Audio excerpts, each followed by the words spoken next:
Hello everyone, সবাইকে triple job বিডির পক্ষ থেকে ধন্যবাদ। আশা করি সবাই ভালো আছেন। আজকের আমাদের এই যে ট্রিপল জব প্রিপারেশনের পাওয়ার ফ্যাক্টর ইমপ্রুভমেন্টের যে সিকোয়েন্স, এই সিকোয়েন্সের আমরা আজকে দুইটি ম্যাথ করব। এই ম্যাথ দুইটি খুবই ইম্পর্টেন্ট। সো দেরি না করে চলুন আমরা আমাদের মূল পর্বে ফিরে যাই। আমাদের এক্সাম্পল 5.4-এ, অর্থাৎ এটি হচ্ছে ভিকে মেধার এক্সাম্পল 5.4-এর যে ম্যাথটি দিয়ে আছে, এই ম্যাথটি খুবই ইম্পর্টেন্ট, খুবই ছোট এবং বেসিক টাইপের। এরপর আমি একটু অ্যাডভান্স টাইপের ম্যাথটাতে যাব। যাই হোক, তারপর এই ম্যাথটাই নিয়ে আমরা আগে আলোচনা করি। এই ম্যাথটাতে এইভাবে বলছে যে এ 3-phase 5 kilowatt induction motor has a power factor of 0.75 lagging, অর্থাৎ প্রথমে পাওয়ার ফ্যাক্টরটা ল্যাগিং ছিল 0.75। A bank of capacitor is connected in delta across the supply terminal and the power factor ranges to 0.9 lagging, অর্থাৎ এখন একটা ক্যাপাসিটর ব্যাংক এই মোটরের সাথে delta কানেকশনে দেওয়ার কারণে হচ্ছে কি এই পাওয়ার ফ্যাক্টরটা ইমপ্রুভমেন্ট হয়ে কত হচ্ছে 0.9 ল্যাগিং হচ্ছে। আগে ছিল 0.75 ল্যাগিং, একটু ইমপ্রুভমেন্ট হয়ে 0.9 হচ্ছে, অর্থাৎ ওভারঅল কিন্তু ল্যাগিং আছে কারণ যেহেতু মোটর। ডিটারমাইন দ্য কেভিআর, অর্থাৎ kilovolt ampere rating of the capacitor connected in each phase, অর্থাৎ প্রত্যেকটা ফেজের যে আমার কিলোভার যেটা হচ্ছে সেটা কত, অর্থাৎ ওভারঅল যে কিলোভার কত সেটা আগে বের করতে হবে। তারপর দেন আমরা যাব কি ইচ ফেজ, প্রত্যেকটা ফেজের যে কেভিএ ভার কত ছিল সেটা দেখব। অর্থাৎ এর শুরুতেই যদি আমরা সলিউশন করতে চাই সেই ক্ষেত্রে হবে আমাদের এরকম। তাহলে আমরা যদি একটু ডায়াগ্রাম ড্র করে নেই তাহলে আমাদের বুঝতে সুবিধা হবে। ধরলাম এখানে আমাদের মোটর আছে, ইন্ডাকশন মোটর, তাহলে এর পাওয়ার ফ্যাক্টর কত ছিল 0.75। তারপর এইটার সাথে যদি আমরা কি করে দেই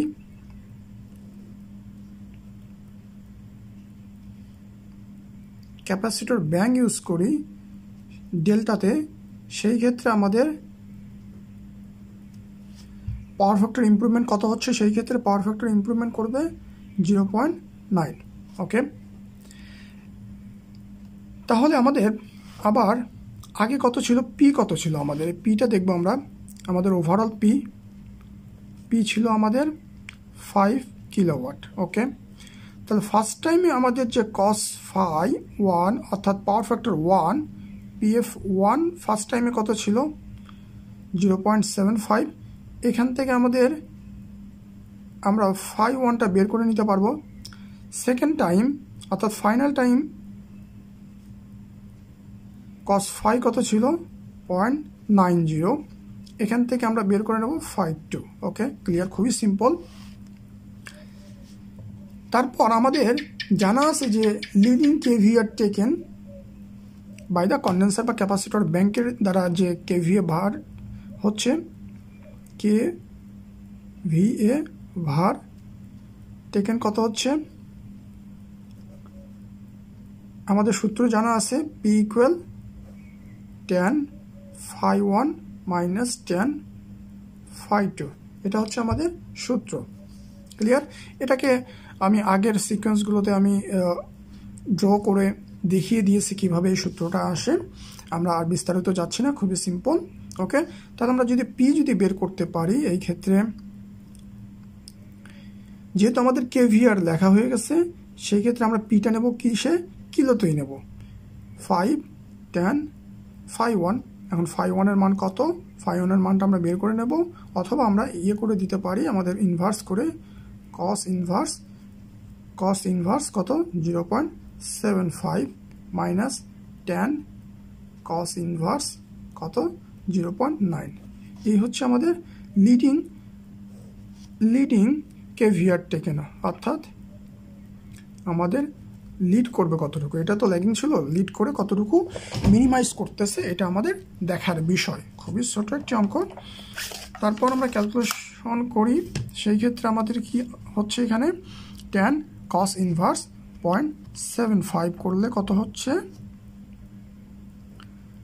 0.8819 মাইনাস এই ক্ষেত্রে tan cos ইনভার্স 0.9, সেই ক্ষেত্রে হচ্ছে 0.4843। এটাকে ক্যালকুলেশন অথবা একবারে করতে পারি। ক্যালকুলেশন যদি করি 0.8819 মাইনাস 0.48 43, সেই ক্ষেত্রে হচ্ছে 1.988 kVAR। ক্লিয়ার? এটা হচ্ছে আমাদের লিডিং kVAR টেকেন বা টেকিং কার মাধ্যমে? ক্যাপাসিটর ব্যাংকের মাধ্যমে। এই ক্যাপাসিটর ব্যাংকটা হচ্ছে কি এত kVAR কি করবে? সে লিড করবে। ওকে, তাহলে ওভারঅল পাওয়ার ফ্যাক্টরের জন্য এই টোটাল ক্যাপাসিটর ব্যাংক ইউজ করলে আমাদের এত kVAR ভার সে লিডিং করবে। কিন্তু আমাদের কোশ্চেনে বলা হচ্ছে যে এখানে capacitor connected in each phase, প্রত্যেকটা ফেজে কানেক্টেড করা আছে, তাহলে প্রত্যেকটা ফেজের বের করতে বলা হচ্ছে। তাহলে এটা হচ্ছে আমাদের টোটাল 3 ফেজে এতটুকু হচ্ছে। তাহলে each phase rating of capacitor of each phase শুধুমাত্র আমাদের কত হবে? 3 দ্বারা যদি আমরা ভাগ করে দেই তাহলে আমাদের চলে আসতেছে অ্যান্সারটা। ওকে, তাহলে এটাকে যদি আমরা 3 দ্বারা ভাগ করি সেই ক্ষেত্রে হচ্ছে 0.6626 kVAR। এটা হচ্ছে আমাদের প্রতি ফেজের ক্যালকুলেশন। ওকে, যাই হোক, আশা করি আপনারা এই ম্যাথটা খুবই সিম্পল বুঝতে পেরেছেন। এবার আমরা চলি একটু অ্যাডভান্স লেভেলের যে ম্যাথটি আছে, পরবর্তী যে ম্যাথ সেটা আমরা দেখব সেটা কিভাবে সম্ভব। এই হচ্ছে আমাদের পরবর্তী এক্সাম্পল। পরবর্তী এক্সাম্পলটা আগের এক্সাম্পল থেকে একটু অ্যাডভান্স, অর্থাৎ আগেরটা আমাকে বুঝতে হবে তারপর এটাতে আসতে হবে। এটাতে বলা হচ্ছে যে এক্সাম্পল 6.5 বলছে a 3 phase 50 hertz 400 volt motor develops 100 HP, অর্থাৎ এইচপিতে দেওয়া আছে, ওটাকে যদি আমরা কিলোওয়াটও নিতে পারি সেই ক্ষেত্রে হচ্ছে যে আমাদের 74.6 kilowatt. The power factor being কত ছিল? Power factor 0.75 lagging and the efficiency হচ্ছে 93%। ওকে, তারপর bank of capacitor is connected in delta across the supply terminal and the power factor raised to 0.95 lagging, হচ্ছে আগের মতোই 75 থেকে হচ্ছে এবার 95 ল্যাগিংয়ে যাচ্ছে, অর্থাৎ আরও অ্যাডভান্সে যাচ্ছে। এবার আমাকে কোশ্চেনটা হচ্ছে লাস্টের এই অংশটুকুই আমাদের খুবই important. Is of the capacitance units is will of 4 similar 100 volt capacitor, অর্থাৎ এই যে ক্যাপাসিটরটা আগে বলছে যে এটা হচ্ছে ডেল্টাতে কানেকশন দেওয়া আছে ক্যাপাসিটরগুলো। ওকে, আগের ক্ষেত্রে ছিল মাত্র একটা ক্যাপাসিটর দিয়ে আমরা কি হচ্ছে এরকম ডেল্টাতে কানেকশন ছিল, অর্থাৎ একটা ইউনিট, অর্থাৎ আমি কি একটা বলতে একটা ইউনিট, অর্থাৎ এখানে টোটাল 3টা ছিল, এবি বিসি সিএতে 3টা লাগানো ছিল। এখন এখানে ওই একটা ইউনিটের মধ্যে 4টা ক্যাপাসিটর আছে এবং প্রত্যেকটা 100 ভোল্টের। Determine the capacitance of each capacitor, অর্থাৎ প্রত্যেকটা ক্যাপাসিটরের যে ক্যাপাসিট্যান্স ছিল সেটা আমাকে বের করতে বলা হচ্ছে। ওকে, কোশ্চেনটা লাস্টের অংশটুকুই আমাদের একটু পেজ দেওয়া আছে, এটাই হচ্ছে আমাদের মেইনলি জানতে হয় বুয়েট এক্সাম্পলে। বুয়েট যে যেগুলো দেওয়া আছে সেখানে কোশ্চেনগুলো আসে এইভাবেই। ওকে, আমরা যদি এটাকে একটু ড্র করে নেই সেই ক্ষেত্রে আমাদের বুঝতে অনেক সুবিধা হবে। আমরা একটু ড্র করে নেই, ধরলাম এটা হচ্ছে আমাদের ইন্ডাকশন মোটর। এখন এখানে আমাদের বলা হচ্ছে আমাদের তো ডেল্টা কানেকশন দিতে হবে। ওকে, ওকে, আমরা আগে একটু ডেল্টা কানেকশন করে নিই। এখানে আগের ক্ষেত্রে ছিল প্রত্যেকটা ফেজে একটা করে ক্যাপাসিটর লাগানো ছিল ডেল্টা। এবার প্রত্যেকটা ইউনিটে যেহেতু আমাদের 100 ভোল্টের ক্যাপাসিটরগুলোর ভোল্টেজ হচ্ছে 100 আর আমাদের লাইন ভোল্টেজ হচ্ছে 400, এই জন্য একটা ক্যাপাসিটর দিলে হবে না, ক্যাপাসিটরটা নষ্ট হয়ে যাবে, পুড়ে যাবে। এই ক্ষেত্রে আমরা এখানে দিচ্ছি আমাদের বলে দিচ্ছে 4টা দিলে আমাদের সেভ। এইরকম প্রত্যেকটা ফেজে বা প্রত্যেকটা ইউনিটে আমাদের 4টা সিরিজে করে একটা করে ফেজে দেব। ওকে, সেটা বলতেছে।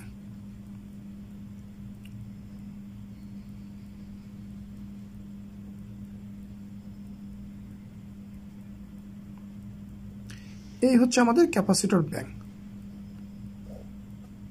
ওকে, এখানে আছে তো সি, প্রত্যেকটাতে সি সি সি।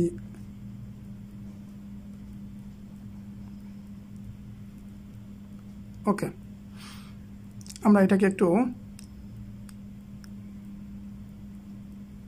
ওকে সি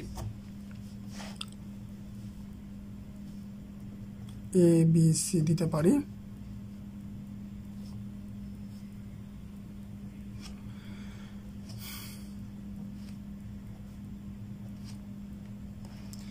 এখন এই ক্যাপাসিট্যান্সের মানটা আমাদের ফাইনালি বের করতে বলা হচ্ছে। ওকে, আমরা তো এটা পারবো।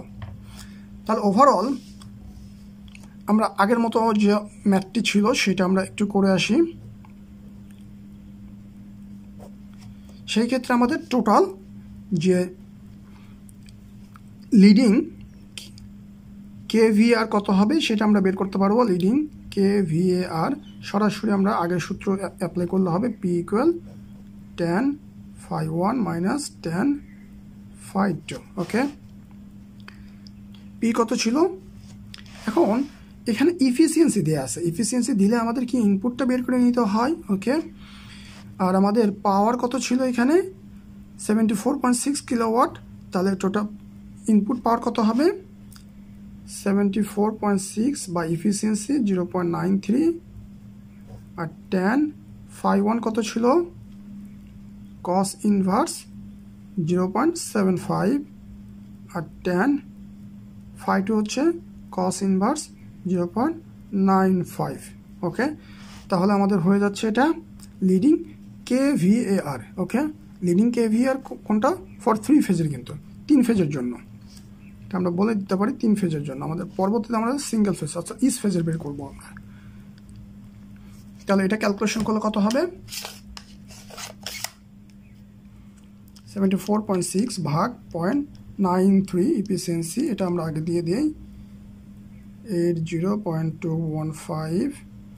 আর এটা ওভারঅল ক্যালকুলেশন করলে হচ্ছে আমাদের tan cos inverse 0.75 minus tan cos inverse 0.95।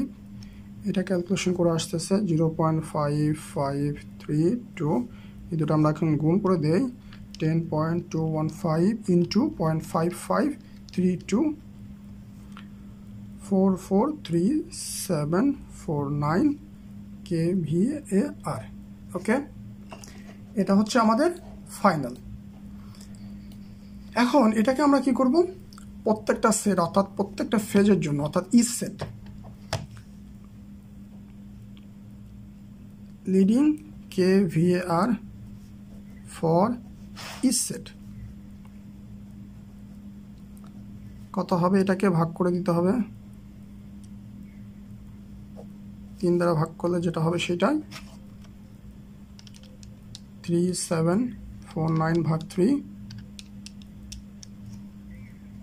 14.7916 KVAR। এটা হচ্ছে প্রতিটা ফেজের যেটা হচ্ছে KVAR। এখন আমাদের তো বের করতে হবে সিটা ফাইনাল ক্যাপাসিট্যান্স কত সেটা। আমরা এখন ধরে নিতে পারি যে প্রত্যেকটা ফেজ এই যে 4টা ক্যাপাসিট্যান্স সিরিজে সংযুক্ত করলে যেটা হবে সেটাই তো একটা ফেজে, সেটাকে আমরা XT বলতে পারি টোটাল। এখানকার XTটা কত। ওকে, তাহলে এই XTটা আর এটার ইকুইভ্যালেন্ট আমাদের দেয়া আছে কত এই যে 14.79 KVAR, অর্থাৎ এটা KVAR আছে। এখান থেকে আমাদের XTটা বের করে নিতে হবে, অর্থাৎ এটার ইকুইভ্যালেন্ট দিয়ে আছে পাওয়ারে। তাহলে এখান থেকে আমাদের XT বের করব, তারপর XTর পরে আমাদের C বের করব। ওকে, তাহলে আমরা সূত্র তো জানি যে আমাদের ওভারঅল যে X বের করার যে সূত্র ক্যাপাসিট্যান্স XTটা হচ্ছে কি KVAR per phase by twice by F into VP whole square. এটা হচ্ছে আমাদের মেইন একটা সূত্র XT অর্থাৎ ওভারঅলের সূত্র, অর্থাৎ এই পাওয়ার এটার মধ্যে যে রিলেশন এটা হচ্ছে এটা। আর বাকিগুলো কিন্তু অন্য একটা ফ্যাক্টর দেয়া থাকবে, প্যারামিটার দেয়া থাকবে, জাস্ট এটার সাথে এটা কি হচ্ছে সমানুপাতিক। এটা হচ্ছে আমাদের সূত্র যে XT equal KVAR per phase twice by F into VP whole square. এটা হচ্ছে আমরা 1 নম্বর সূত্র দিয়ে রাখলাম। এখন এইটার আমাদের ক্যালকুলেশনটা হচ্ছে কি এত KVAR এর জন্য আমরা কি দিচ্ছি 100 সরি কের জন্য আমরা দিচ্ছি 1000 টয়েস বাই এফ 50 ইন্টু এখানকার ভোল্টেজ ছিল কত আমাদের 400, এখানকার ভোল্টেজ 400 উপর স্কোয়ার দিলে হচ্ছে আমাদের আস্তে আস্তে ক্যালকুলেশন করে এত ফ্যারাড, এটাকে যদি আমরা মাইক্রো ফ্যারাডে করে নিতে পারি। ওকে, এখন এটা হচ্ছে আমাদের টোটাল এক্সটি, অর্থাৎ এই চারটা ক্যাপাসিটর আমাদের এখানে হচ্ছে 4টা ক্যাপাসিটর সিরিজে সংযোগ করে ওভারঅল যেটা পাচ্ছি সেটা হচ্ছে আমাদের এক্সটিটা আমরা অলরেডি পেয়ে গেছি। ওকে, এটা হচ্ছে সি প্রত্যেকটা সি এক্সটি। এখন আমরা তো জানি যে এখানে 4টা ক্যাপাসিটর সিরিজে সংযোগ করলে এটা প্যারালালের মতো হয়ে যায়, মানে অর্থাৎ রেজিস্ট্যান্সের ক্ষেত্রে প্যারালাল ক্যালকুলেশন করলে যেরকম হয় সেই ক্ষেত্রে এটাও হয়ে যায়। তাহলে এটা হবে কত, 4টা যেহেতু সেম, সিকে যদি আমরা 4 দ্বারা ভাগ করে দিই তাহলে আমাদের এক্সটিটা পেয়ে যাবো। অর্থাৎ আমাদের এখন তাহলে সি বের করতে গেলে আমাদের কী করতে হবে, সি ইকুয়াল কি এক্সটিকে যদি আমরা 4 দ্বারা গুণ করে দেই সেই ক্ষেত্রে তাহলে আমাদের সি পাচ্ছি। তাহলে আমাদের এবার সি আসবে হচ্ছে আমাদের এক্সটি, যেটা থাকবে 294.23 ফ্যারাড ইন্টু 4, তাহলে 294.2, এটাকে যদি আমরা 4 দ্বারা গুণ করে দিই তাহলে আমাদের অ্যান্সারটা চলে আসবে 1176.8। এটাকে আর গুণ করতেছি না, এটাকে সরাসরি মাইক্রো দিয়ে যাচ্ছি, এটাই হচ্ছে মাইক্রো ফ্যারাড। ওকে, এটাই হচ্ছে আমাদের ফাইনালি অ্যান্সার। আশা করি এই ম্যাথটা আপনারা বুঝতে পেরেছেন। এই ম্যাথটা যদি আপনারা করতে পারেন, ভালো করে বুঝতে পারেন, তাহলে পরবর্তীতে আর কোনো ম্যাথ হয়তো বা এই পাওয়ার ফ্যাক্টর ইমপ্রুভমেন্টের জন্য তেমন প্রবলেম পড়বেন না আপনারা। এটা খুবই একটা ইম্পর্টেন্ট একটি ম্যাথ এবং বেসিক ক্লিয়ার রাখতে হবে। ওকে, আর এই সূত্র দুইটা অবশ্যই মনে রাখতে হবে, এই সূত্রটা অবশ্যই মনে রাখতে হবে, এই সূত্রটা মনে রাখতে হবে এবং ফাইনালি এটা, এই কয়েকটা মনে রাখতে পারলে অবশ্যই এখানে আর কোনো প্রবলেম হওয়ার কথা না। ওকে, ভালো থাকবেন, আল্লাহ হাফেজ।